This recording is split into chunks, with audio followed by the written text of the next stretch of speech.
Amén. Muy buenas noches, hermanos. Es un grande privilegio para mí estar frente a ustedes.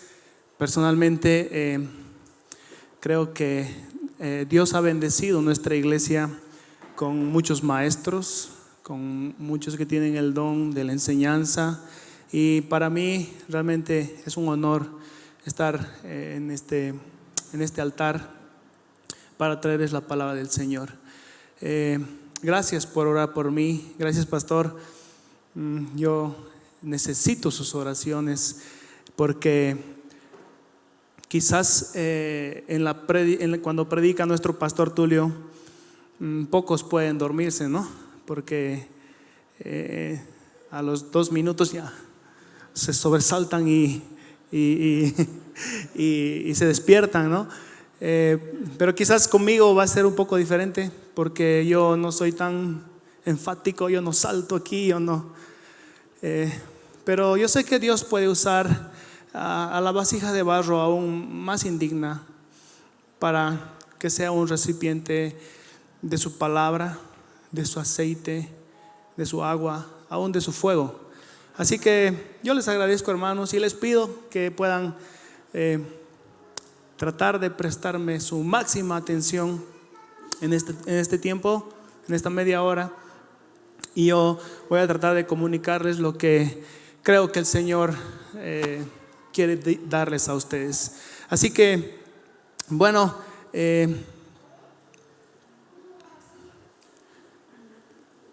si es que muchas veces nos preguntamos y muchas veces no tenemos una noción correcta, muchas veces no sabemos responder cuál es la esencia del verdadero cristianismo.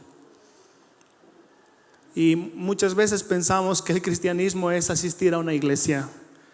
Muchas veces pensamos que el cristianismo es pertenecer a una membresía, o tal vez participar de algunas actividades, o tal vez participar de algún ministerio.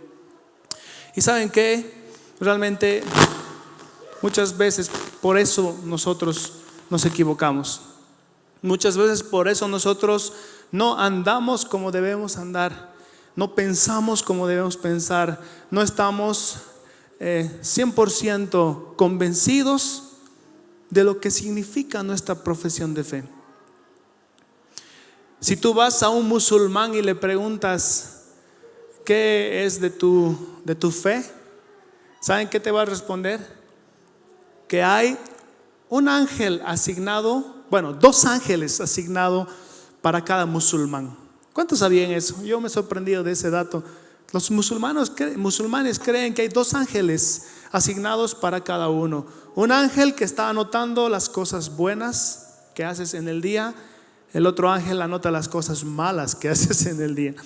Y al final de tu vida, cuando estés delante de Alá, según los musulmanes, ellos van a leer esos 2 libros, y el libro que pese más o el que tenga más contenido es el que manda. Así que accedes a la misericordia de Alá si es que el libro bueno tuvo más contenido que el libro malo, y de la misma forma en viceversa. Muchos de nosotros creemos a veces que ese es nuestro Dios. Muchos de nosotros pensamos que nuestro Dios es alguien que está ahí listo con el rayo que ha forjado uno de esos ángeles para lanzarte en el primer momento que tú pecas y que tú caes, o que está atento con su lapicero rojo escribiendo en el cuaderno, en el libro, tus peores defectos y las peores cosas que tú vayas a hacer. Y vamos a seguir pensando así mientras nosotros no entendamos cuál es la esencia del cristianismo.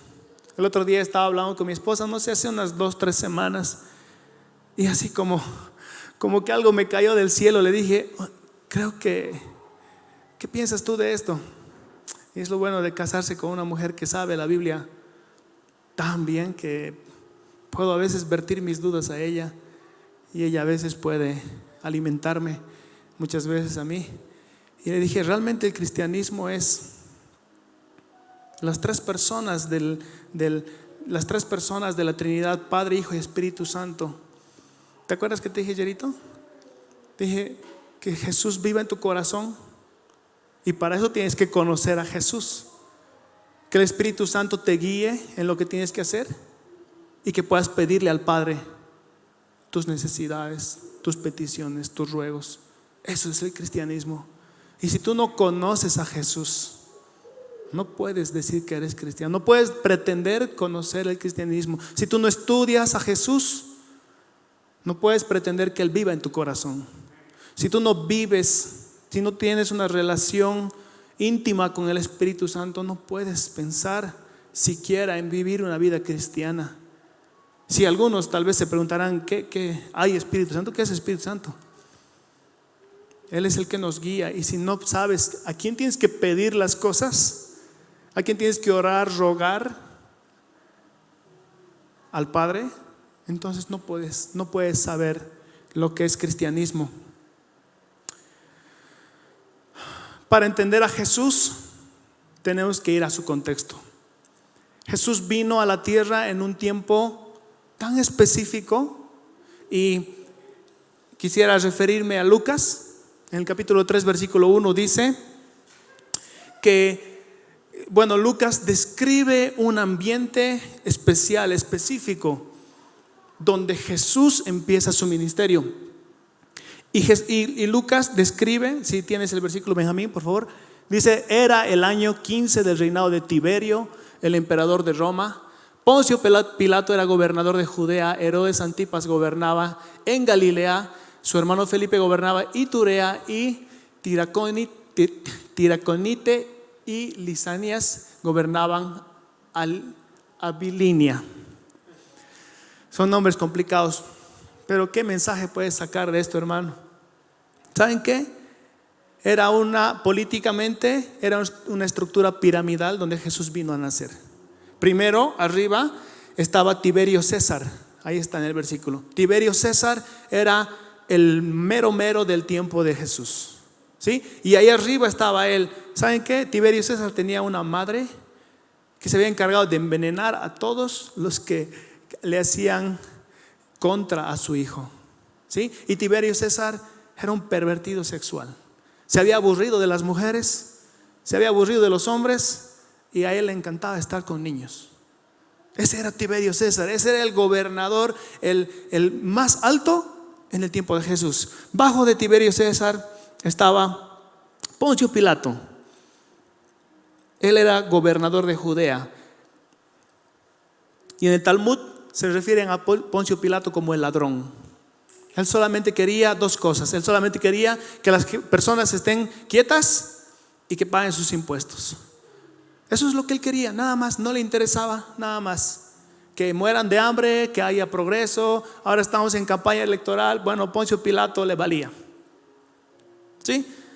Solamente él quería que paguen los impuestos. Y cuando había una turba, una rebelión o algo, él se encargaba de meter gente de su partido, gente de su línea política, para literalmente apuñalar a los que están ahí, como si fueran de entre ellos. Los metía por abajo, y ya la gente no quería rebelarse porque sabían que Poncio Pilato actuaba así. Bajo de Poncio Pilato estaba, según la palabra de Dios, Herodes, el tetrarca de Galilea.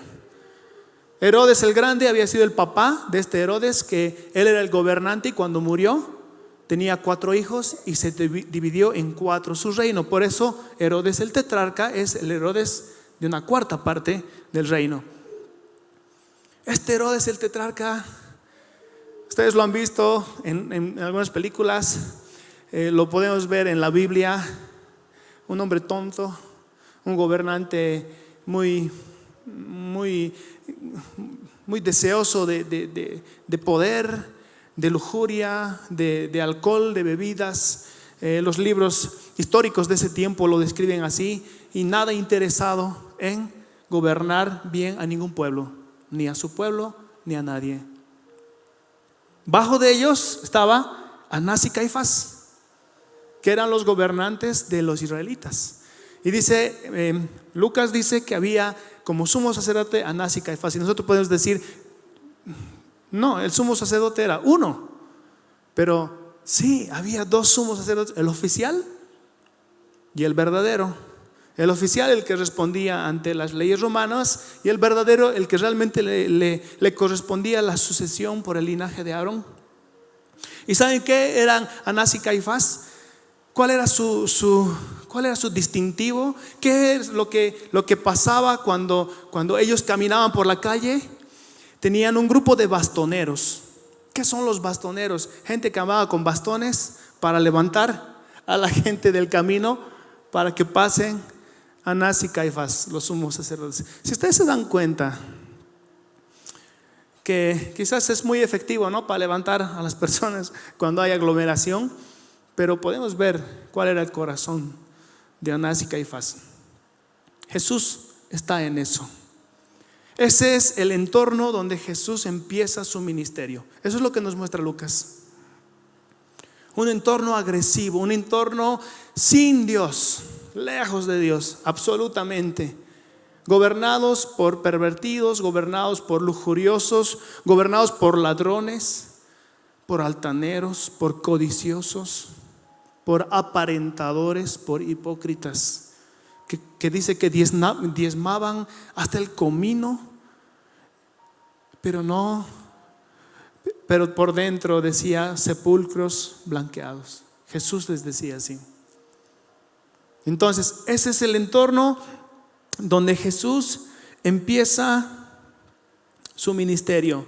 Y si queremos conocer a Jesús dentro de ese entorno, yo quisiera referirme a un pasaje que está en Marcos 1, versículo 14 y 15. Él empieza su ministerio diciendo estas palabras. Marcos capítulo 1, versículos 14 y 15. Dice así: más tarde, después del arresto de Juan, Jesús entró en Galilea, donde predicó la buena noticia de Dios. Por fin ha llegado el tiempo prometido por Dios, anunciaba. El reino de Dios está cerca. Arrepiéntanse de sus pecados y crean la buena noticia. Y hermanos, este versículo es la prédica de Jesús resumida en todo su ministerio. Esto es lo que Jesús ha estado anunciando y repitiendo día tras día de su ministerio. Dice, el tiempo se ha cumplido. Muchos estaban esperando en ese tiempo un Mesías. Mesías significa el elegido, o el escogido, o el ungido. Mesías, estaban esperando un libertador que venga a salvarles de la época que estaban viviendo. Por eso, si entendemos a Jesús en la época en la que estaba viviendo, este versículo no es así cualquier cosa. Porque dice, el tiempo ha llegado. Pero ¿qué? ¿De qué? ¿De que llegue el Mesías? Todos esperaban un Simón Bolívar, que saque una espada, que se suba a un caballo y que los liberte. ¿Qué es la segunda parte del versículo? Dice, el reino de Dios se ha acercado. Y todos pensaron que el reino de Dios significaba un reino político aquí en la tierra. Muchos siglos después, los cristianos o la gente que pretendía ser cristiana creyeron que el reino de Dios se ha acercado. Significa que políticamente iba a haber un reino aquí, y es por eso que ha habido inquisición, persecución a los no cristianos, porque pensaban que el reino de Dios era eso. Una vez más, sin entender a Jesús, sin encontrar el sentido de las palabras de Jesús. Cuando el Señor dice que el reino de Dios se ha acercado, significa que existe la posibilidad de entrar en un ámbito donde el rey es Dios. Existe la posibilidad. Yo te pregunto a ti, ¿tú estás en ese ámbito donde el rey es Dios? No es un ámbito natural, no es un ámbito físico, es un ámbito espiritual.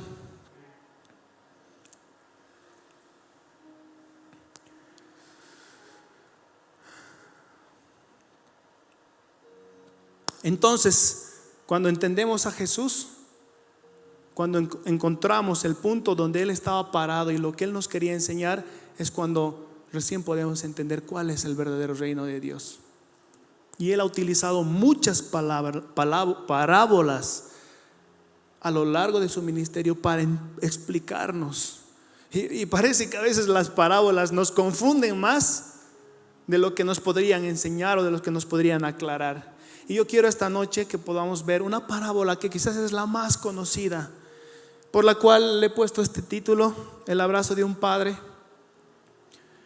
Y esta parábola se encuentra en Lucas capítulo 15. Todos conocen esta parábola, la parábola del hijo. ¿El hijo? Bueno, empezamos ahí porque ese título no lo ha puesto Jesús ni lo ha puesto el evangelista. Este título lo han puesto los teólogos que han redactado la Biblia, que han separado, han hecho la Biblia en capítulos, y de ahí empezamos mal. Debería ser el hijo malcriado o debería ser el padre pródigo, o la historia o la parábola de los dos hermanos. ¿Sí? Y todos conocemos que hubo un padre que tenía dos hijos. Un día el hijo menor le dice al padre: ¿sabes qué? Ya no quiero más estar en esta casa, ya, yo creo que ya he trabajado lo suficiente. Me imagino que el trabajo de campo, no me imagino, yo sé que el trabajo de campo es bien difícil. Así que le dice: dame el dinero que pertenece, yo quiero irme. Y el padre tristemente le da una buena porción de dinero, porque el padre era un terrateniente que tenía criados, que tenía terrenos, animales. Le da el dinero que le pertenece y dice que el hijo sale a una provincia lejana, entiéndase, a otro país. El hijo se va a otro país y dice la palabra de Dios que derrocha su dinero. Derrocha su dinero. No sé cómo pudo haber derrochado. No puedo juzgar yo, decir en mujerzuelas, como algunos directamente le atribuyen, pero la palabra de Dios dice que derrochó su dinero. Imagínense un extranjero con plata, joven. Cambia la situación, ¿no?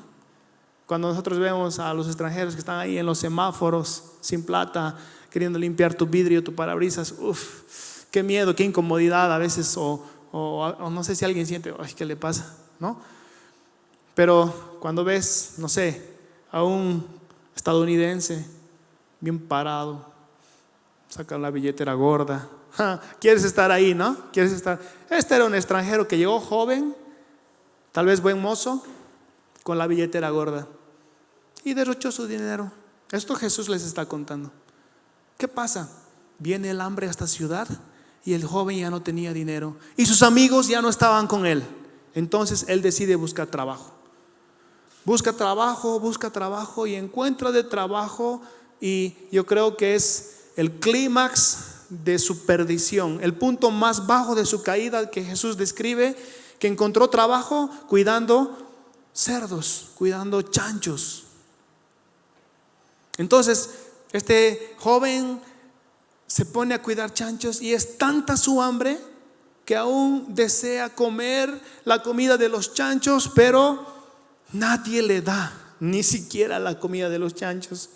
O sea, está en un lugar con una situación tan difícil que se supone que está trabajando, pero el dinero que trabaja no le alcanza ni siquiera para comprarse un plato de sopa, que tiene que desear una comida que comen unos animalejos. ¿Para qué trabajaba? Tal vez para tener seguridad, tal vez para no dormir bajo la lluvia, no sé. Pero era tanta la necesidad y tanto el hambre que ni siquiera los dueños le daban un poquito de las comidas que come el chancho. ¿Qué come el chancho? Pablo, tú debes saber. ¿Qué come el chancho? Afrecho. ¿Qué más come el chancho? En una granja, come alimento balanceado. Pero en una situación deprimente, el chancho come lo que sea.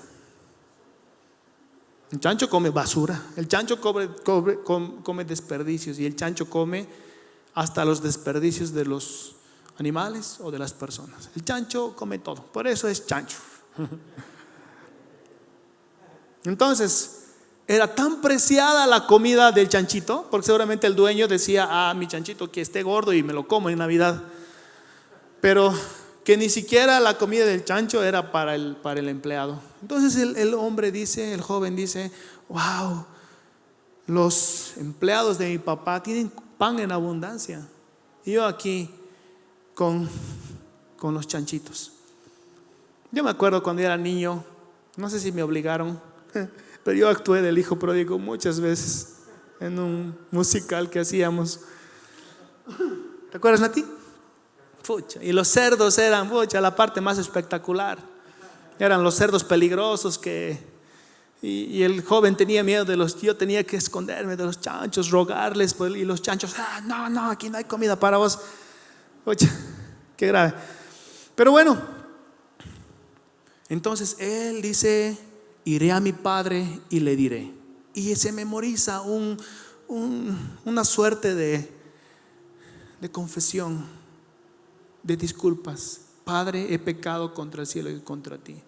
Ya no soy digno de ser llamado tu hijo. Por favor, deja que yo sea uno más de tus jornaleros. Eso él va repitiendo y empieza a caminar. Empieza a caminar. Era otro país. Y si estaba mal, imagínense cómo llegó. Llegó peor. ¿Y qué dice la Biblia? Que el padre cada día miraba si su hijo volvía.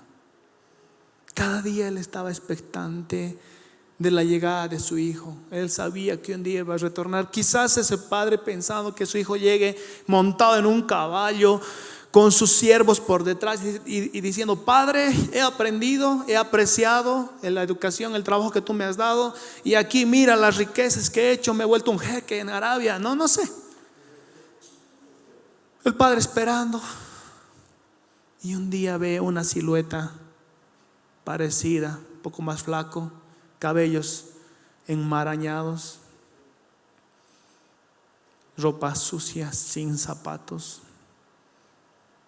flaco, encorvado, cabizbajo, entrando por la puerta de la ciudad. Y el padre corre.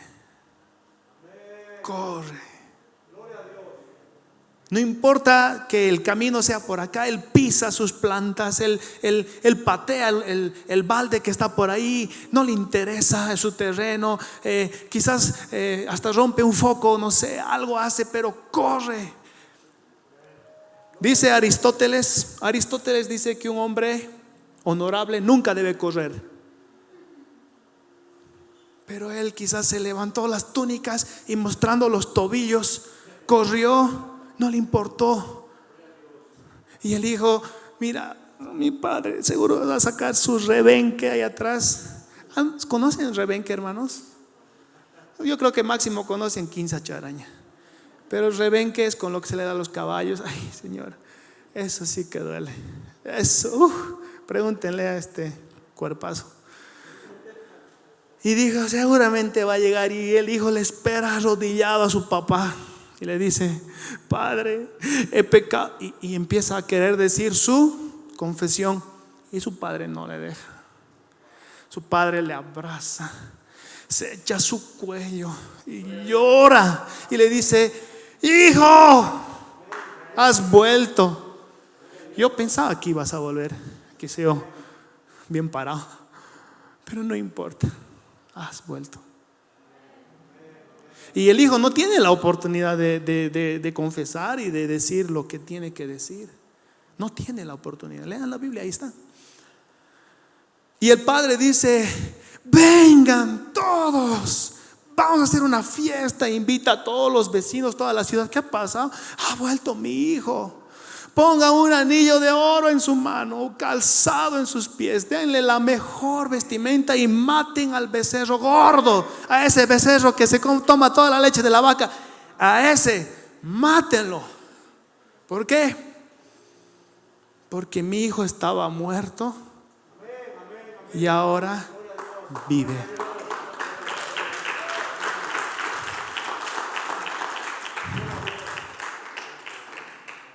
Este padre no tuvo una conducta honorable, no tuvo una conducta patriarcal. Quizás muchos padres hoy le esperaríamos al hijo con los brazos cruzados, pero bien arriba, ¿no? Bien arriba, la nariz mirando al cielo. Y nada más, ¿no? ¿Y qué ha pasado? El dinero, ¿dónde está? Habla pues, di algo. ¿Dónde está? ¿Sí o no, Saraí? ¿Saben qué? Yo he sido criado de una manera bien estricta. Mi papá ha sido bien duro conmigo. Y muchas veces pensamos que Dios es como el papá terrenal que te ha tocado. Quizás tú has sido criado sin papá. Quizás tú has sido criado con un papá muy blando, muy contemplativo. Y crees que Dios no puede ser como tu papá. O que quizás puede ser así un bonachón como Papá Noel, que no dice nada. O quizás por una idea errónea, equivocada, piensas que Dios es alguien que está con su dedo así viendo a qué hormiga va a aplastar. Pero cuando Jesús en ese entorno político te muestra al padre de este hijo, te está diciendo cómo es Dios en realidad. Dios no es alguien que está esperando tu humillación. No. Tengo una frase increíble aquí. Y Julio, si la puedes anotar, te agradezco. Mi Señor está más dispuesto a perdonar que tú a pecar.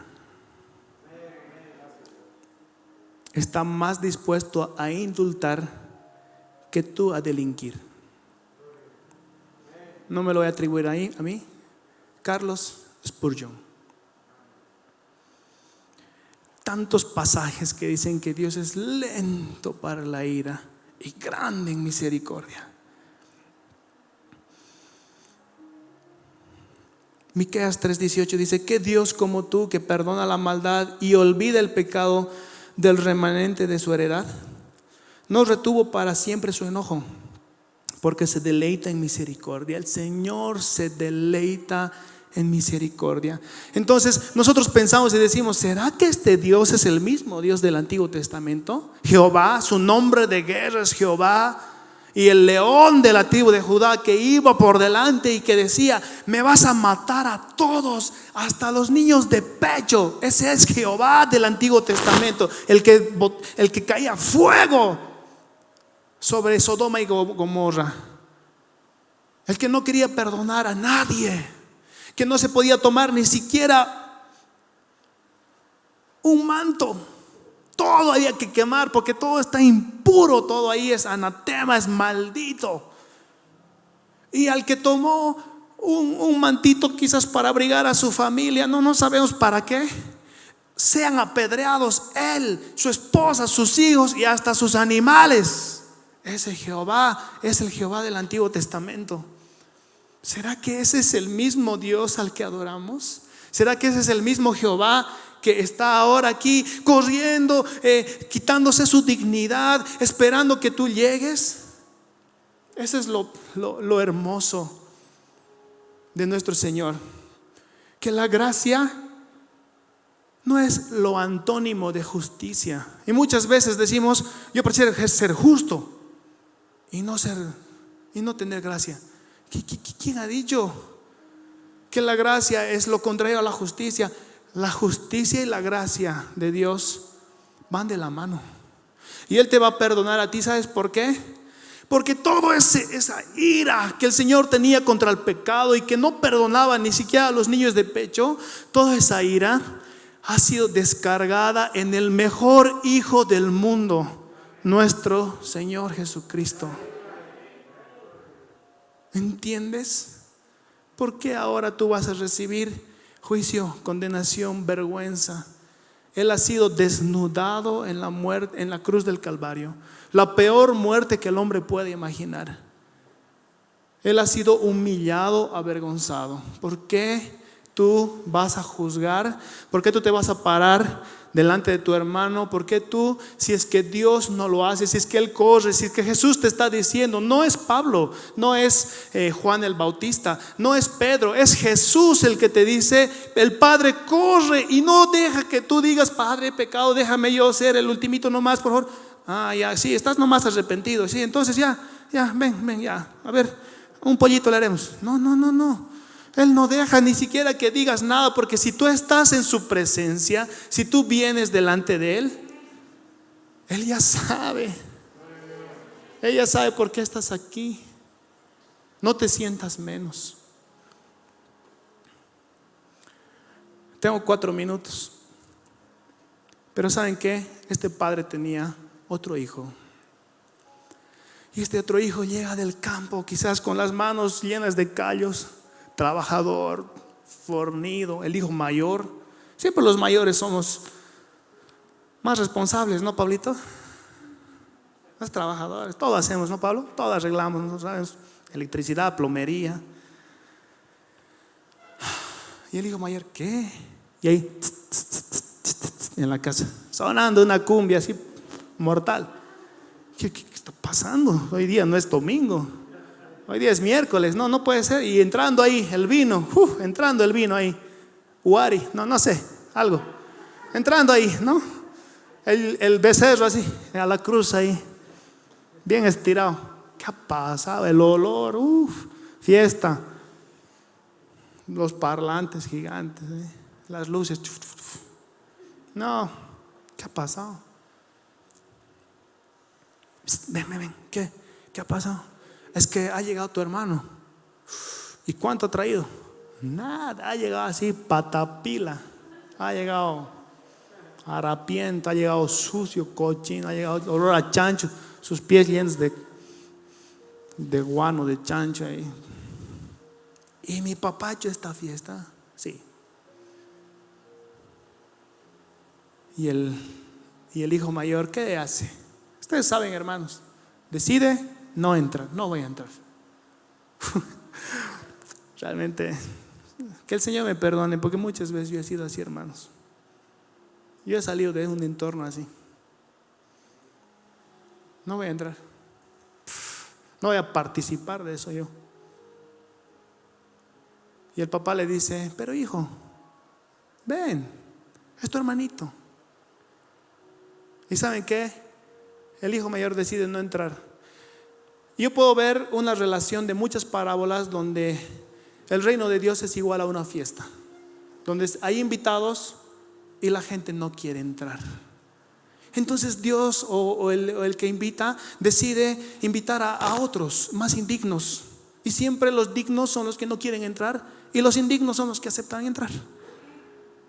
Entonces, ¿saben qué? Tengo aquí anotado. Este reino del cual Jesús dice: el reino de Dios se ha acercado. A este reino entran solo los que están convencidos que no merecen estar ahí. El que cree que merece. Yo, papá, yo siempre he estado trabajando y nunca ni un cabrito me has dado para que comparta con mis amigos.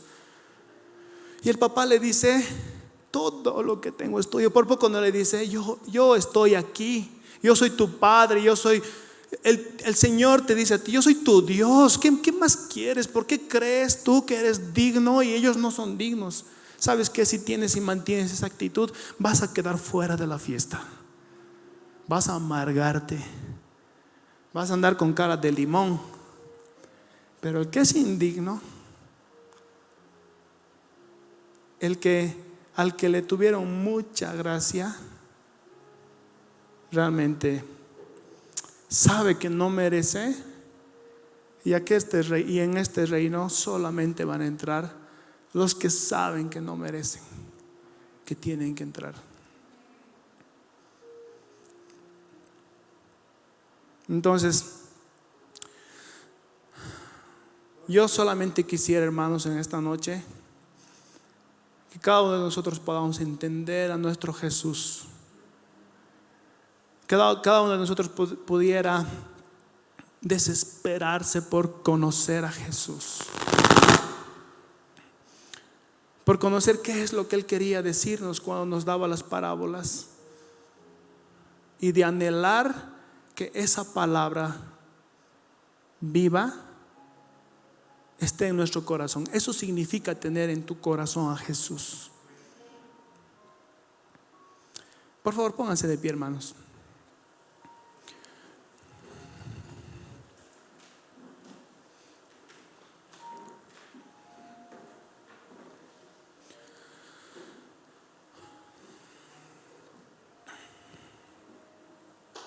Yo sé que el Señor ha tocado algunos corazones esta noche. Y si tú decides ser el hijo que cree en su indignidad, tú crees que realmente no soy digno, realmente ¿qué estaba pensando? O sea, cuando yo decía, no, ¿qué les pasa? ¿Qué? Cuando tú te das cuenta de las cosas que tú has hecho y por tu culpa Jesucristo ha recibido los golpes, las bofetadas, los escupitajos, las burlas. Cuando tú entiendes eso, creo que puedes ver a Jesús y no mirar a tu hermano que está llegando más olor a chancho que vos. Tú puedes mirar a Jesús y decir, yo solo sé, Señor, que yo soy tu hijo y tú eres mi Padre, y mi Padre me ama. Gracias, hermanos.